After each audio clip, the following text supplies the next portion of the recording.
ప్రజల నుంచి బీజేపీ మేనిఫెస్టోలో వికసిత్ భారత్, అభివృద్ధి చెందినటువంటి భారత్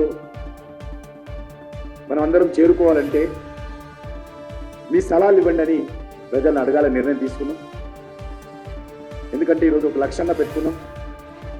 మన ముందు స్వాతంత్రం పొందినటువంటి కొన్ని దేశాలు చాలా తక్కువ సమయంలో డెవలప్డ్ కంట్రీగా, అభివృద్ధి చెందిన దేశాలుగా అవన్నీ అభివృద్ధి చెందాయి. కానీ 75 సంవత్సరాలైనా మన దేశంలో ఇంకా పేదరికం ఉంది, మౌలిక వసతులు లేవు, విద్యా వైద్య సౌకర్యాలు లేవు. కాబట్టి ఇది ఈ రకంగానే వదిలేస్తే ఇంకో 100 సంవత్సరాలైనా మన దేశం అభివృద్ధి చెందిన దేశంగా ఎదగము. కాబట్టి మనం అందరం కలిసి రాజకీయాలకు అతీతంగా అన్ని వర్గాల ప్రజలు ఒక ప్రతిజ్ఞ తీసుకొని 2047 ఏదైతే మనకు స్వాతంత్రం వచ్చి 100 సంవత్సరాల పండుగ జరుపుకుంటామో 2047లో ఆ వచ్చేటువంటి 25 సంవత్సరాలలో దేశం ఒక డెవలప్డ్ కంట్రీగా మనం ముందుకు తీసుకెళ్ళాలి. ప్రపంచ దేశాల ముందు భారతదేశము 2047లో ఒక విశ్వ గురు స్థానానికి చేరుకోవాలి.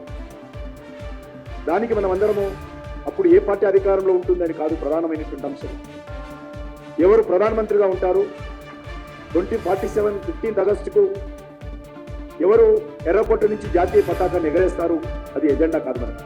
కానీ 2047లో దేశం ఏ రకంగా ముందుకెళ్ళాలి, దేశం ఏ రకంగా ఒక డెవలప్డ్ కంట్రీగా ఎమర్జ్ కావాలి అనేటువంటిదే ఈరోజు మనం ప్రజల ముందు పెట్టాలి. అన్ని వర్గాల ప్రజలను భాగస్వాములు చేస్తూ రాజకీయాలకు అతీతంగా మనము ఆ దిశలో అడుగులు పెట్టాలని నిర్ణయం తీసుకోవడం జరిగింది. అందులో భాగంగానే 2047లో భారతదేశం ఒక అభివృద్ధి చెందిన దేశంగా ఎదగాలంటే మా ఎన్నికల ప్రణాళికలు ఏం పెట్టాలి, బీజేపీ ఎన్నికల ప్రణాళిక మీ సలహాలు ఏంటి, మీ సూచనలు ఏంటి, ఒక అవినీతి రహితమైనటువంటి ప్రభుత్వం ఉండాలి, నిస్వార్థంగా సేవ చేసేటువంటి నాయకత్వం ఉండాలి, అన్ని రంగాలలో మౌలిక వసతులతో పాటు విద్యా వైద్య సౌకర్యాలు మెరుగుపరచాలి, ఉపాధి అవకాశాలు అందరికి అందుబాటులో ఉండాలి, ప్రపంచవ్యాప్తంగా పెట్టుబడులకు డెస్టినేషన్ భారతదేశం ఉండాలి,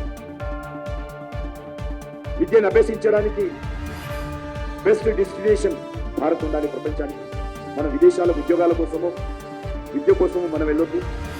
2047లో విద్య కోసం కానీ, ఉపాధి కోసం కానీ, పెట్టుబడుల కోసం కానీ ప్రపంచానికే భారతదేశం డెస్టినేషన్గా ఉండాలి. దానికి సలహాలు దేశ ప్రజల నుంచి తీసుకోవాలని పార్టీ నిర్ణయించింది.